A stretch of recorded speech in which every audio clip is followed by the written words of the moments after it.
Assalamualaikum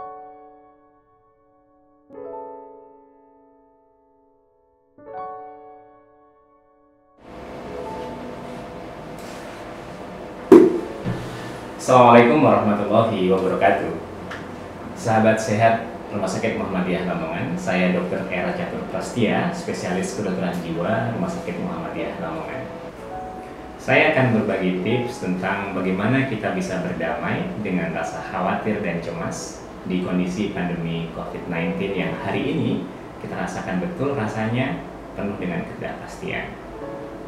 Kita tahu rasa khawatir dan cemas sebuah rasa yang sangat wajar, dan pencipta membuatnya agar kita menjadi waspada.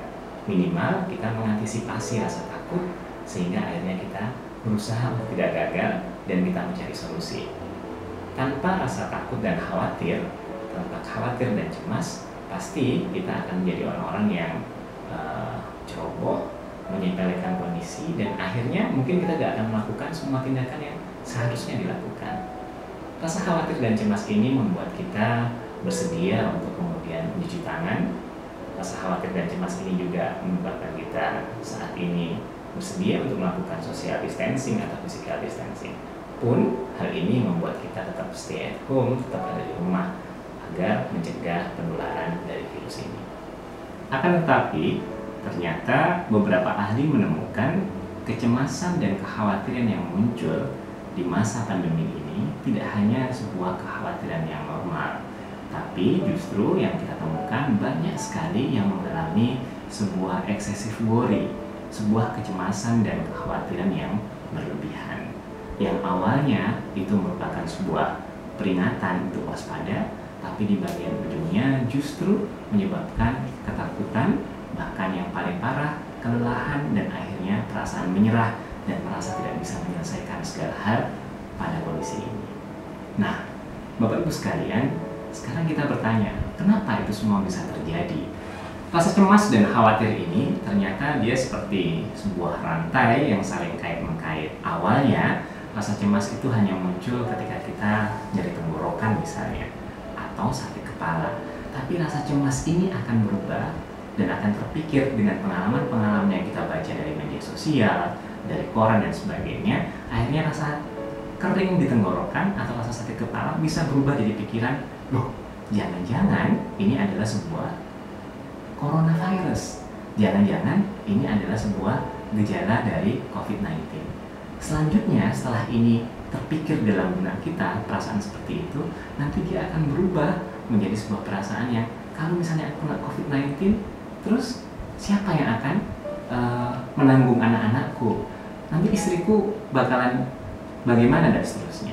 Awalnya hanya sebuah nyeri tenggorokan, tapi karena kekhawatiran yang berlebihan menjadi sesuatu kekhawatiran yang sebenarnya hipotetik atau kita buat sendiri. Nah, bagaimana tipsnya sekarang untuk menghadapi dan memastikan bahwa kekhawatiran kita tidak berubah menjadi sebuah excessive worry?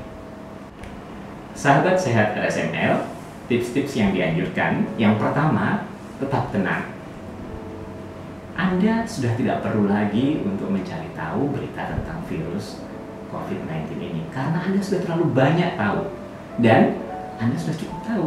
Tidak perlu lagi Anda untuk mengkhususkan waktu mengenai berita-berita tentang hal ini. Apalagi kita menambahnya dengan media sosial yang terus membicarakan tentang hal ini. Pasti itu akan membuat sebuah kekhawatiran baru di dalam benak kita. Apalagi yang saya ceritakan tadi di depan, bahwa otak kita akan meresponnya dengan mengkait-kaitkan dengan diri kita. Dan pasti karena kondisinya memang serba seperti ini, akhirnya semuanya jadinya seperti seolah-olah memang kita mengalaminya. Yang kedua, cukupi kebutuhan dasar kita. Pastikan di masa ini kita tetap dalam kondisi yang sehat. Pastikan kita tidur dengan cukup. Ketika kita terbiasa tidur jam 9 malam, maka pastikan juga kita tetap melakukan kebiasaan itu. Begitu juga kita tetap bangun di waktu yang sesuai. Jangan melebihkan dan jangan pula mengurangi. Yang ketiga, pastikan kita hidup secara seimbang. Apa itu hidup secara seimbang? Pakar psikologi mengatakan hidup secara seimbang memenuhi 3 hal. Yang pertama, aktivitas kita adalah aktivitas yang menyenangkan. Yang kedua, aktivitas kita adalah aktivitas yang membuat kita merasa berprestasi. Dan yang ketiga, aktivitas kita adalah aktivitas yang membuat kita merasa akrab secara sosial.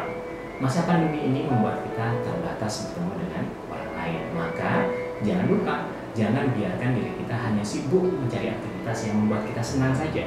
Nonton terus sepanjang waktu, atau mungkin makan makanan favorit sepanjang waktu. Jangan.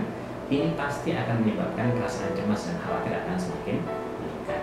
Jadi, apa yang bisa kita lakukan? Oke, aktivitas yang membuat kita senang ada kita lakukan. Kemudian yang kedua, pastikan kita punya aktivitas yang membuat kita merasa berprestasi. Apa itu contohnya? Banyak. Misalnya, kita mulai membaca buku kecil. Ketika kita merasa, aku berhasil membaca buku ini. Atau mungkin kita punya aktivitas one day, one juice, dan kita menyelesaikannya. Atau kita bisa ngepel seluruh rumah dan kita menyelesaikannya. Itu adalah aktivitas yang membuat kita merasa berprestasi. Yang ketiga, pastikan aktivitas kita akrab secara sosial. Boleh jadi sekarang kita tidak bisa lagi ketemu dengan teman dekat kita karena stay at home, isolasi, kemudian social distancing. Tapi kita bisa melakukannya dengan video call misalnya, atau mungkin kita melakukan hal-hal misalnya kita memberikan vitamin C kepada tukang gojek yang mengantarkan makanan kepada kita. Itu membuat kita akrab secara sosial. Ketika tiga hal ini kita lakukan, maka saya yakin akan ada perasaan senang sekaligus merasa berprestasi dan akrab secara sosial. Ini yang akan menjadi modal agar kita tidak mudah merasa cemas dan khawatir. Yang keempat, pastikan kita bisa mengidentifikasi rasa khawatir kita. Apakah memang ini rasa khawatir yang perlu kita cemaskan sekarang, atau ini hanya sebuah rasa khawatir yang sebenarnya kita buat sendiri? Bagaimana caranya? Identifikasi, tanyakan sebenarnya yang kita khawatirkan ini virusnya atau hal-hal yang di luar itu. Karena ketika saya bertemu dengan beberapa orang, saya menemukan ternyata kekhawatirannya, dok, nanti kalau misalnya saya terus-terusan COVID-19, saya jatuh miskin, dok. Atau mungkin, dok, kalau misalnya COVID-19 saya bisa pakai ventilator. Kekhawatirannya tidak terjadi pada saat ini. Maka ketika itu muncul di benak kita, tanyakan, apakah betul ini rasa khawatir yang layak untuk kemudian kita pikirkan saat ini. Yang terakhir, jangan lupa untuk kemudian kita bisa lakukan beberapa teknik, misalnya gratitude log atau buku harian bersyukur. Setiap hari kita tanyakan ke dalam diri kita 3 hal yang kita syukuri hari itu. Misalnya istri yang tertinggal bersama kita, anak-anak yang tumbuh besar, rumah yang terasa dingin. Tulis 3 hal itu setiap hari, maka itu akan mengurangi rasa cemas yang muncul, yang sebenarnya itu adalah kondisi di masa depan yang sebenarnya belum tentu terjadi. Yang paling penting, kekhawatiran itu disebabkan oleh 3 hal, yaitu yang pertama adalah kondisi yang ambiguositas.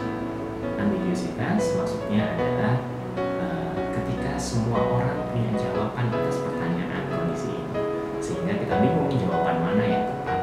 Hari ini kita tahu semua orang berteori, ada yang cerita tentang herd immunity, ada yang cerita tentang adaptable immunity dan sebagainya, membuat kita bingung. Yang kedua, ketika ini merupakan hal baru, new and novel, itu akan membuat kita mudah sekali cemas.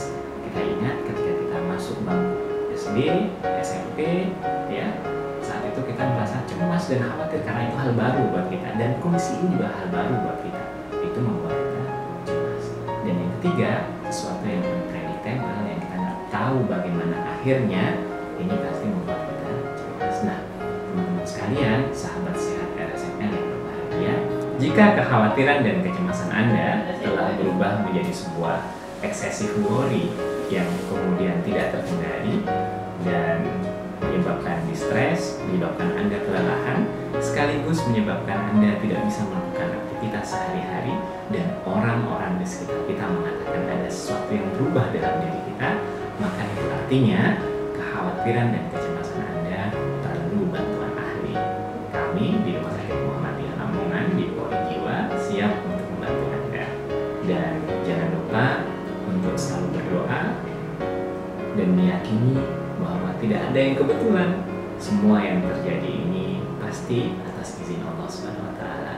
Semoga Allah Subhanahu wa Ta'ala memberikan ketenangan, kedamaian, dan membebaskan diri kita dari perasaan khawatir dan cemas. Sekian, Assalamualaikum warahmatullahi wabarakatuh.